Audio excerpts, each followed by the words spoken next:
PFL Super Fight. It's a battle of the giants. It's finally dawned and it is upon us. A little bit more promotion, a little bit more of promotion from the old PFL, um, which is their major downfall, I am seeing. Let's do the negatives before we go into the actual card itself. The card itself, the pay-per-view card. Let's look at it top to bottom. We've got Francis Ngannou taking on Renan Ferreira, Cyborg taking on Pachenko for the super fights bout thing. We got Eblin, Johnny Eblin, and Fabian Edwards for the middleweight strap. I don't know who. Um, I don't even know. Then we got AJ McKee starting off the main cards, pay-per-view, taking on Paul Hughes. Uh, who, no one's going to be paying for this card outside of watching the main and the last three fights, I guess, and I guess the AJ fight as well. Um, they're making some very interesting decisions. You think, and they're over there in Saudi Arabia. You think that they really stacked this with a lot more sort of name value. The prelims were absolutely crazy. They were 5-0, 5-0, and they're saying that they're veterans and stuff. We've got a veteran and he's 5-0. What are we talking about? It's flipping nuts, is what it is. Um, yeah, it's odds in regards to the actual fights that are taking place on this card. But anyway, Le Predator making his long-awaited return to mixed martial arts.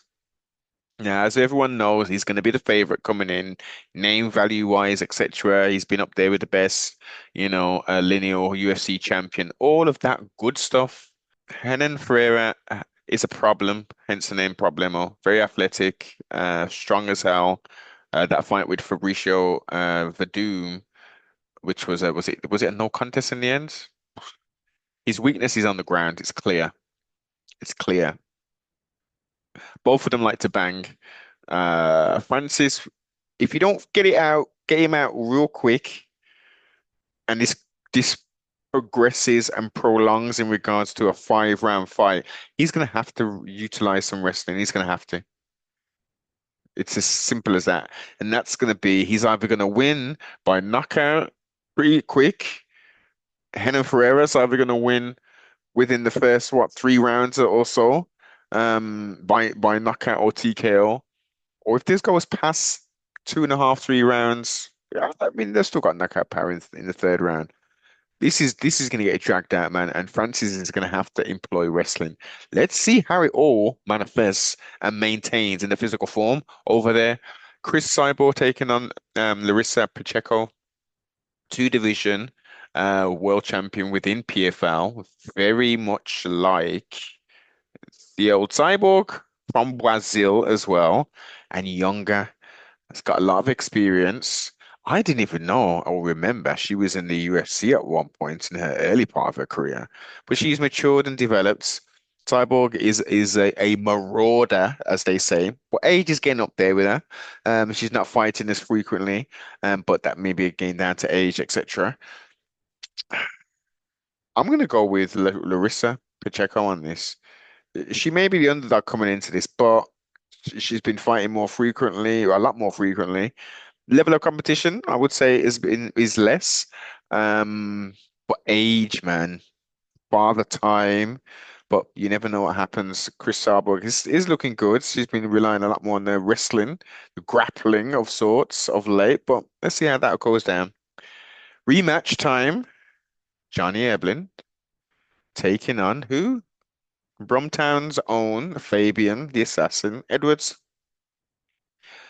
First fight was very competitive. He caught him open.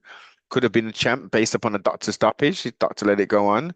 Eblin was like, allow that. I'm going full force and got the victory. Was it a TKO or knockout, did they say? Because his eyes went out a bit and he elbowed him again and woke him back up. Yeah, man. That's how it goes in the old mixed martial arts. I mean, look at the prelim. Was it there was a prelim fight to open it up, and the guy was getting ratted around. He was getting battered. He was getting mauled on the ground. He had a big sort of hematoma on his eye, underneath his eye with a cut, and he pulled it off. I think was it the third round? Pulled off after being dominated. I mean, he landed about 8 punches, 3 or 4 kicks. It was ridiculously low, but he pulled off an armbar victory. Congratulations to him. Congratulations to him. Um, who else we got? Who else we got on this here?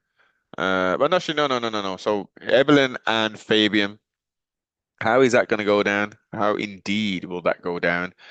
Fabian is clearly the better striker.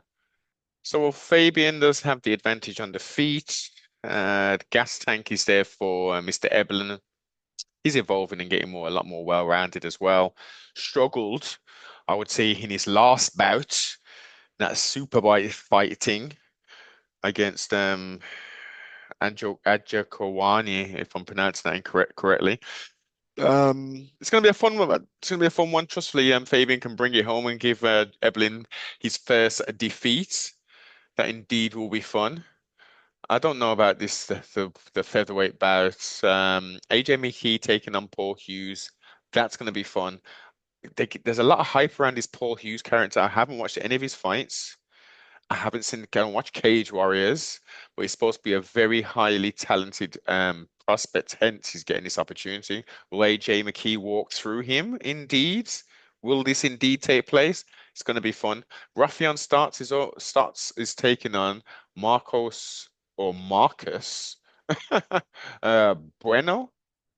Bantamweight, that's going to be fun. That's going to be a fun fight as well. Trustfully, Ruffian is very much well-rounded. Again, I haven't seen this Marcus character fight, but they're saying he's got the skills that will indeed pay his bills. So let's see how it all goes down, man. Let's see ultimately at the end as well how the pay-per-view figures will go. Um, I'm concerned about PFL. I really am. But let me know what you think, man. All that good stuff.